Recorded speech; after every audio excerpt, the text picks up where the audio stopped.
And Blake, what would eventually happen in that news conference was one of the more bizarre moments we've seen, not something anyone expected to happen. Madison Police Chief John Patterson, in his opening remarks, was speaking to the subject of trust between the police and the community. He had just said trust must be earned continuously and can be lost in a single afternoon when this happened.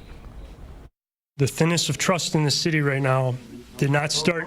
No, we can shut this down. You can stop talking because we don't want to hear anything you've been saying. You're going to say the same thing you all say every time a black body gets shot down in this city. This is a corrupt city.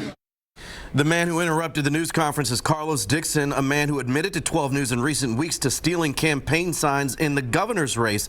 Dixon grabbed the microphone at the news conference today and spoke for a little more than 5 minutes before someone from the community asked to allow the chief to finish his statements and take questions about the shooting. Dixon spoke several more minutes before eventually giving up the podium to the chief. Chief Patterson did not share many details about the shooting, but did take questions from 12 News' Jasmine Franklin.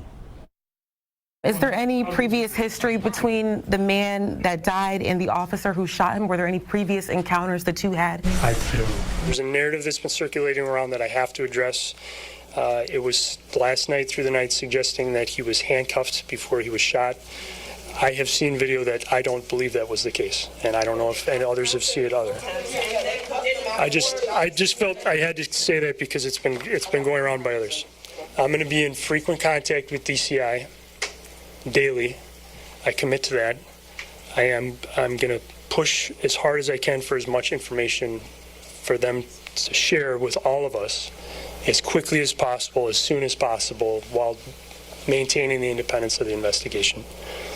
I want transparency. I want accountability. And Derek, speaking of that, many people want to know the identity of the officer who shot Corey Ruiz. How did the chief address that question? Well, the chief, Blake, made a statement today encouraging the independent investigators to make that information, mainly the officer's name, public and fast. Here's the chief in his own words. DCI will also release the name of the officer who fired his firearm at some point in their investigation, and I sincerely hope that is soon. Now, I reached out to the union representing Madison police officers to respond to the chief's support of releasing the officer's name. At this point, Blake, I have yet to hear back this evening.